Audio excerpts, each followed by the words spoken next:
At 15, my mom threw me in the garage with a dog bowl and said, "You're dead to me," thinking she'd silenced me. She didn't know her punishment would become the reason the world finally saw who she really was. Hey Reddit, I never thought I'd end up writing something like this, but I guess when your own house turns into a battlefield, you start looking for somewhere to let it out. I'm Jake, 15 when it all started, and let's just say my mom had her own idea of what discipline meant. What happened over the next year changed everything about how I see family, freedom, and what it actually means to be heard. If you ever grew up in a house where one kid can do no wrong and another can't even breathe right, you'll get this. I'm Jake, male, 15 at the time, apparently the problem child. That's what my mom calls me when she's in a good mood. On bad days, I'm the disappointment. It's kind of impressive how she manages to turn everything I do into a personal attack against her. Mom runs this place like she's the CEO of a family company that never asked for her leadership.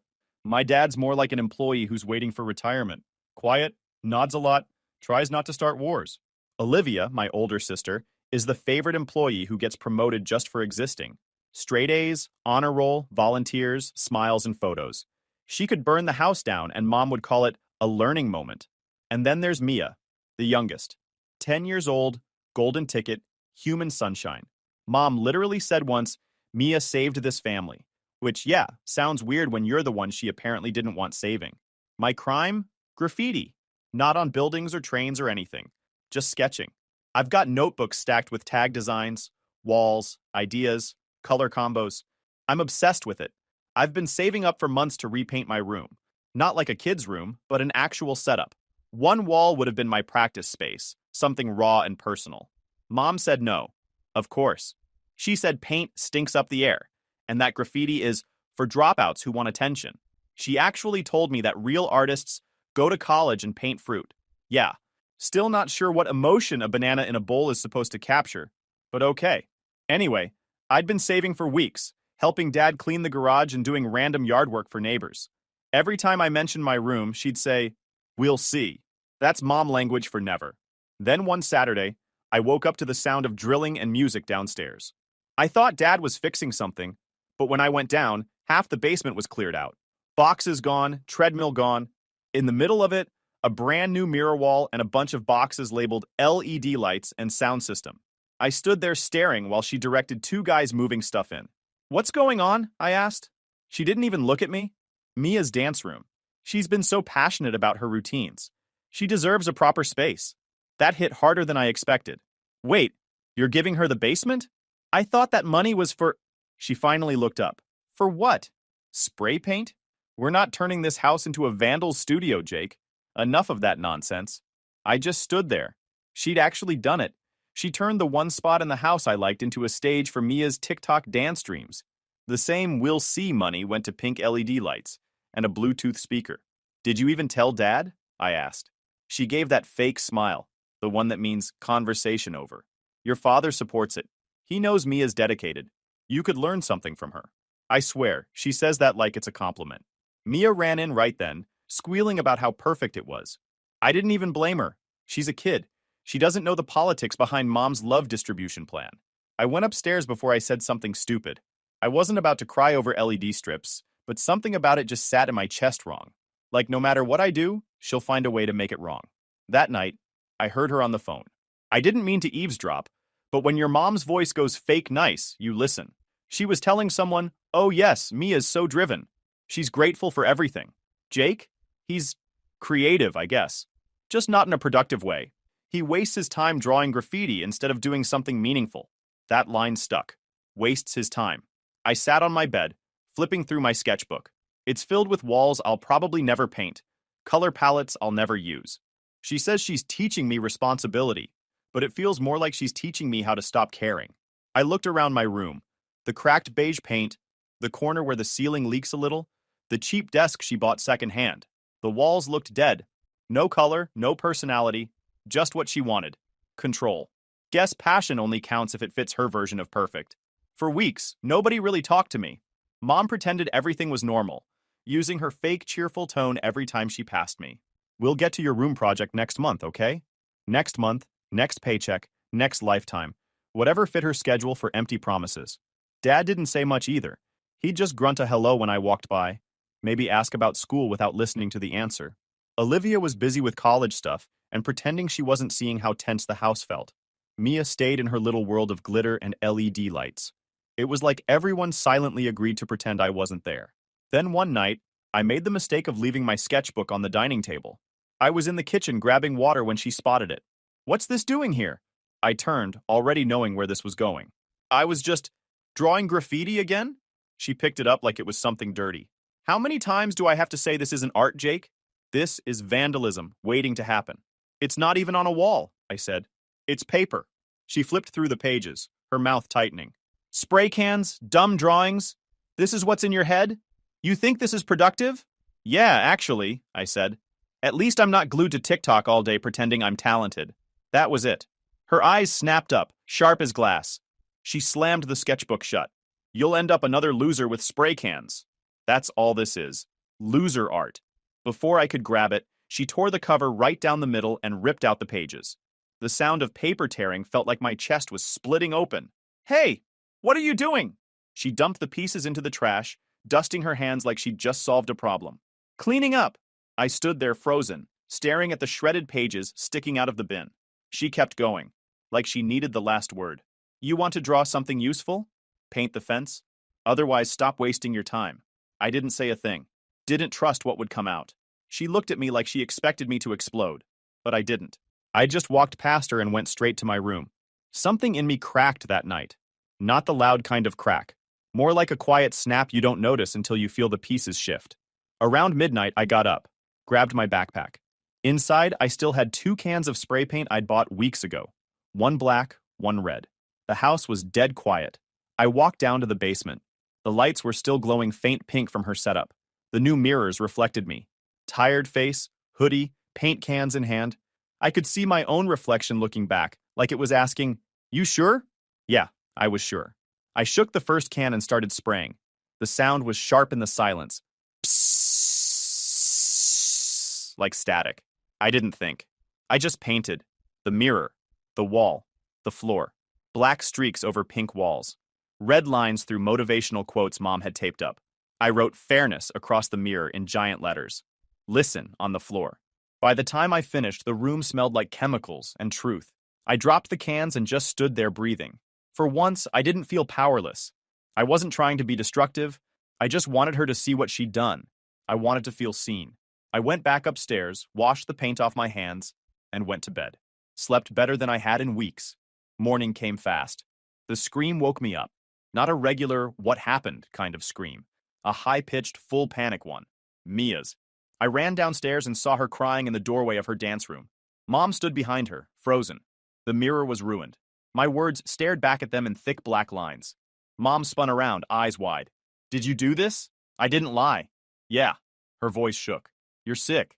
You're ungrateful. After everything we do for you, now it's fair," I said quietly. Her face twisted like she couldn't believe I'd said that. "Fair? You destroyed your sister's space. You destroyed our home." "No," I said, calmer than I expected. "You did." That's when she lost it. She pointed toward the door like she was exorcising a demon. "Get out. You don't deserve your room, your art, anything. You're sleeping in the garage until you learn how to respect this family." Olivia came down the stairs halfway through the shouting. She didn't say a word, just watched. Dad came out of the kitchen, rubbed his face, and stayed silent like always. I didn't fight it. I went upstairs, grabbed my blanket, pillow, and backpack. Walked past all of them. No yelling, no begging, just left. The garage smelled like gasoline and dust. I laid my blanket on the floor, sat down, and looked up at the ceiling. There was a tiny hole where light came through, flickering every time a car passed outside. I didn't feel guilty. I didn't feel proud either. Just done. She said I didn't deserve a room. Guess I finally got my own. The garage wasn't exactly the kind of room anyone would brag about. It was cold enough to see my breath at night, smelled like a mix of motor oil and old cardboard, and had spiders that looked like they paid rent. The concrete floor was cracked and uneven, and the only light came from a busted bulb that flickered every few seconds like it was trying to question my will to live. Still, it was mine. The first few nights were miserable. My back ached from sleeping on the floor, and every noise made me flinch. I found a couple of old paint cans behind the shelves, mostly empty, but some still had a bit left. I grabbed a broken piece of plywood and started sketching on it with a marker. It wasn't about art anymore. It was just something to do. During the day, I went to school like nothing happened. Nobody knew. I'd come home, then disappear back into the garage. Mom didn't talk to me unless it was to tell me what a disgrace I'd become. Dad stayed quiet. Typical. One night, the garage door creaked open, and Dad stepped in holding a plate. Meatloaf. Cold. But food's food. He set it down on the old workbench. I figured you might be hungry, he said. I didn't look up. Guess you figured right. He stood there like he wanted to say something, but couldn't find the words. His face was tired, like a guy who'd been losing the same argument for 20 years. You just gonna let her do this to me? I asked. That made him freeze. He stared at the ground, then at the plate, then back at me. It's just for now, he said finally. For now? You mean until I apologize for breathing wrong? Jake, he started, but I cut him off. Don't. You don't get to call it parenting when it's punishment for existing.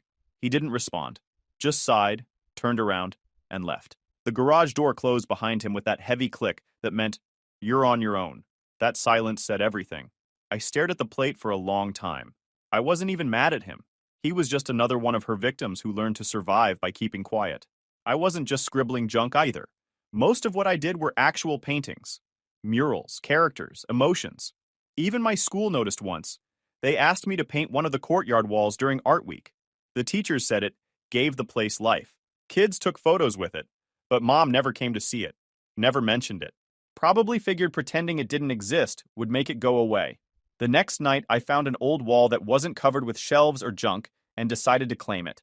I cleaned off the dust with a rag and started painting directly on it with what I had left. It was slow work, layer by layer, line by line, but it felt good. No one yelling, no rules. Just me and the sound of the spray cans. By the time I finished, the wall had a story. The same boy, now looking straight ahead instead of down. Fire in his hands, but this time the tape over his mouth was starting to peel. I grabbed my phone and took a photo. No filter, no caption, just raw. I made a new account on social media. Anonymous. Posted the picture with no tags, no explanation.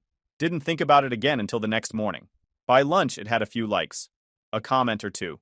Some kid wrote, "This hits hard." Another said, "This looks like how I feel." Weirdly enough, that was enough for me. It wasn't about going viral or showing off. It was just proof that something I made existed. That I existed.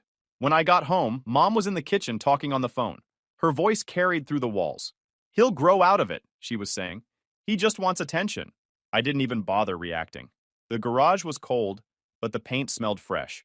I leaned back, staring at the flames on the wall until the lines started to blur. She thought she'd punished me by putting me here. But this was the first place that ever felt like mine. Dad didn't defend me. Mom didn't see me. But at least the wall listened. That wall became my journal after that night. The garage turned into this weird half-studio, half-prison setup. The air smelled like paint and dust, but it was better than perfume and fake compliments. Every new piece I made got sharper, deeper. I stopped painting random ideas and started painting things that meant something. A kid drowning in a sea of rules. A house split down the middle with "Mother Knows Best" written across it. I'd take pictures, post them, and go to bed. Then the followers came. Slowly at first. A couple hundred people, then a few thousand.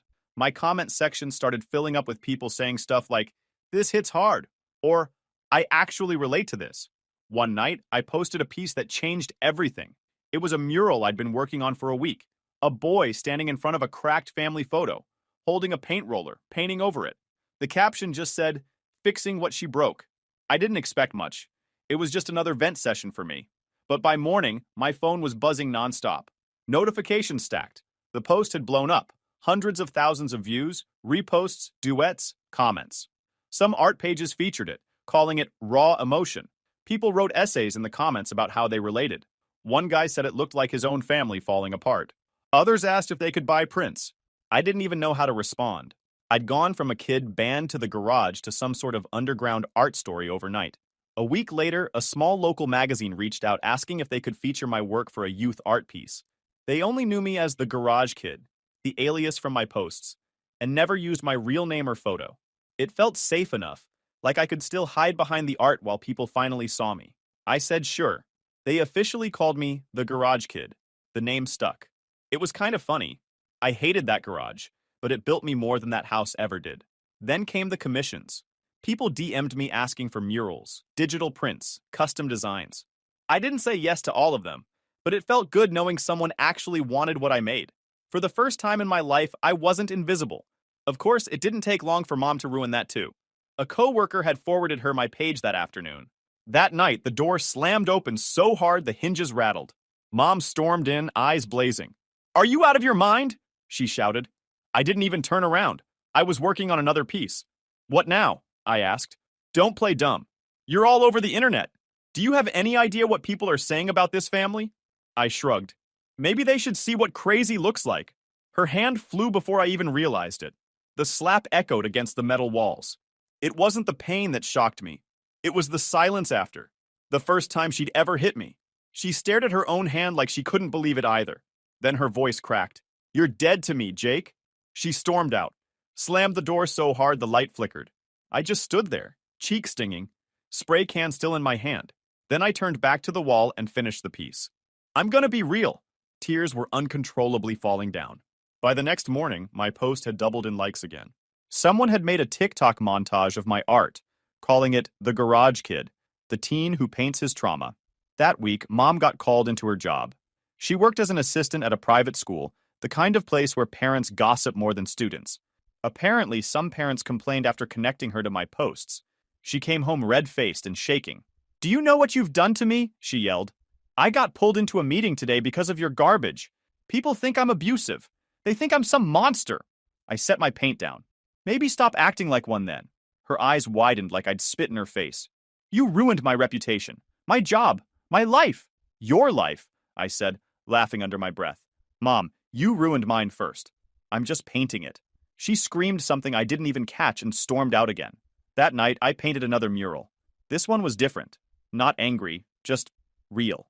A cracked mirror with a kid standing behind it, holding a spray can like a sword. I filmed it, uploaded it, and logged off. Didn't care about the numbers this time, but they kept climbing anyway. Followers, comments, interviews. Even local news wanted to talk to me.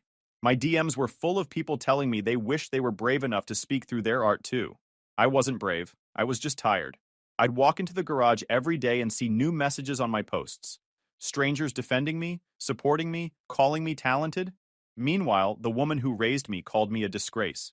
She thought sending me out here would shut me up. Instead, it gave me a louder voice than she could ever control. Funny thing about walls. Once you start painting the truth on them, people finally notice. After that, the house went completely quiet. Not peaceful quiet, the kind that hums with tension, where everyone's pretending not to hear each other breathe. Dad stopped sleeping in their room. His pillow ended up on the couch one night, and it just stayed there. Mom didn't say why. She didn't have to. Her silence was louder than screaming. I'd hear the muffled sound of doors closing, dishes slamming, or the TV running at 3 a.m., like she needed background noise to drown out her own thoughts. The energy in that house changed. Heavy, weird, like walking through static. From the garage, I could hear parts of their arguments. "You don't support me, Hank," she'd yell. And he'd say, "I'm tired of supporting cruelty." That one hit me. Cruelty. He finally said it out loud. Olivia started stepping in too. She wasn't exactly my biggest fan before, but even she could tell Mom had gone off the rails. Every dinner turned into a fight now. I'd hear it from the garage, the sound of forks clinking, chairs scraping, and my name being thrown like a grenade. From the garage, I could hear the shouting start inside. At first it was the usual, muffled voices, doors slamming. But then Olivia's tone cut through sharp and clear. She'd finally had enough. Olivia snapped at her. "He's still your son, Mom. You can't keep treating him like he's garbage." Mom's voice came back fast, louder. "Don't you dare take his side after everything he's done to this family." Olivia didn't back down this time. "You've done this to this family. You're pushing everyone away." Mom shouted something I couldn't make out, but her tone was pure venom. Then Olivia fired back, voice shaking but strong. "If you keep treating him like this, I'll call CPS myself." And just like that, silence. The kind of silence that feels heavier than yelling. I could almost picture Mom's face. Frozen. Shocked that her perfect daughter just turned against her.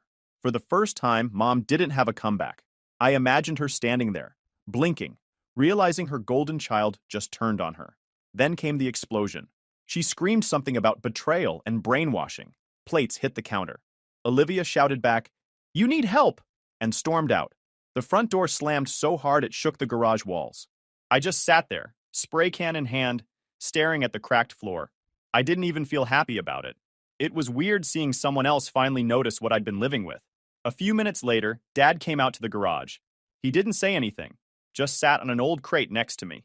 We stared at the wall I'd painted the night before. A boy holding a candle in a burning room. He sighed.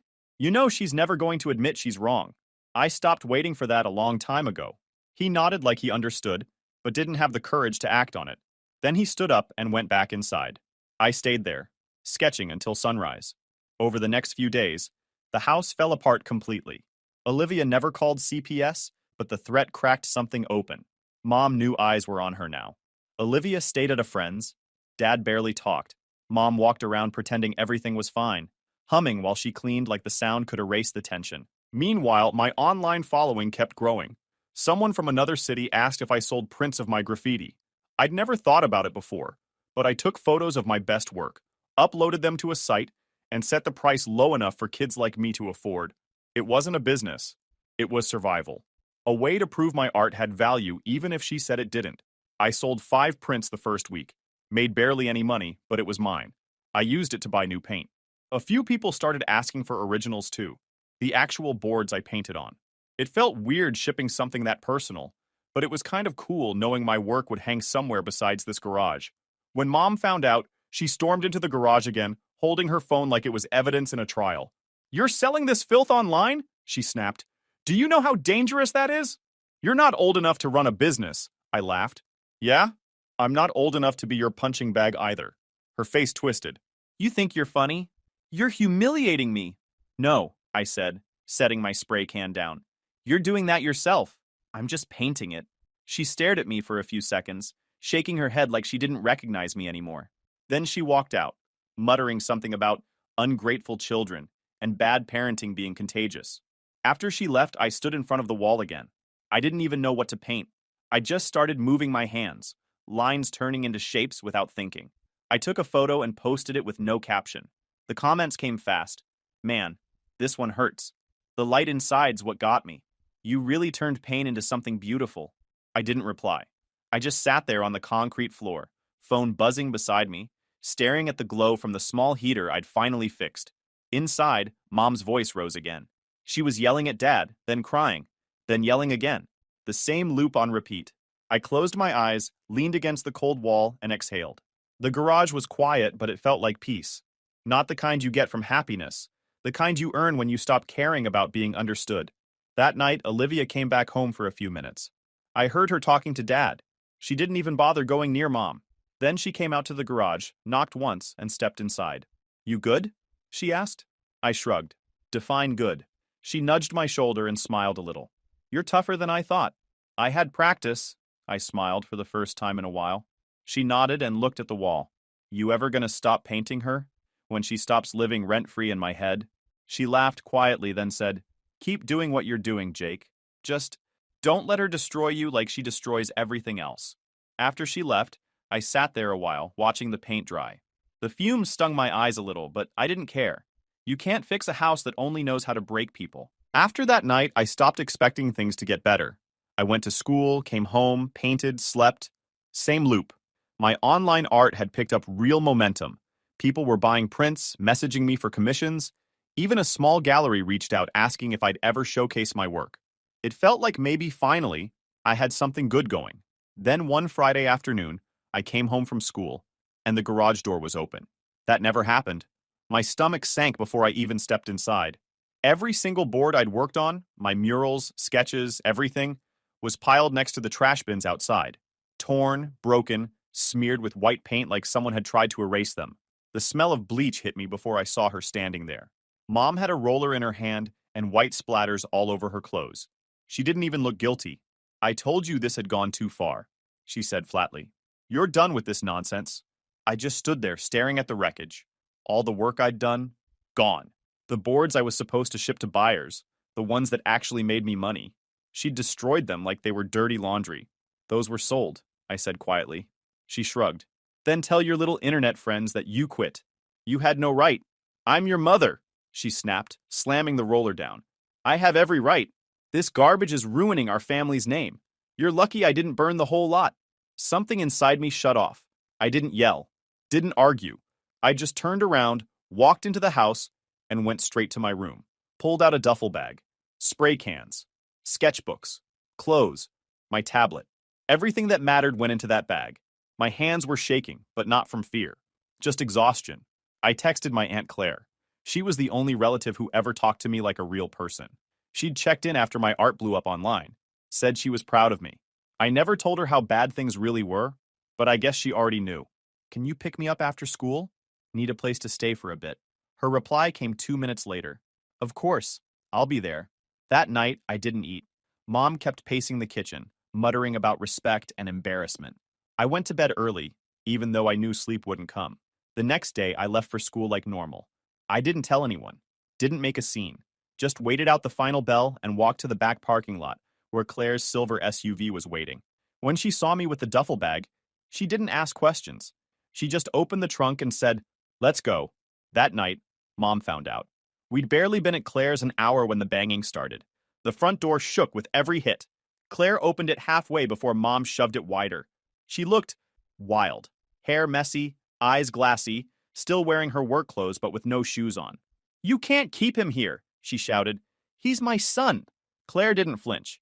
"You need to calm down." "I am calm," she screamed, pointing at me. "Get your things, Jake. You're coming home right now. This is kidnapping." "It's not kidnapping if I asked her," I said quietly. She ignored me, still yelling. "You belong at home, where you can learn discipline. Not here, surrounded by people who enable you." Claire stepped forward, blocking her view of me. "He's 15, and he asked for my help. If you don't leave, I'll call the cops." "You wouldn't dare," Mom hissed. "Try me," Claire said. For a second, nobody moved. Mom's breathing got heavy, her face red. She looked between us, her eyes full of something between anger and panic.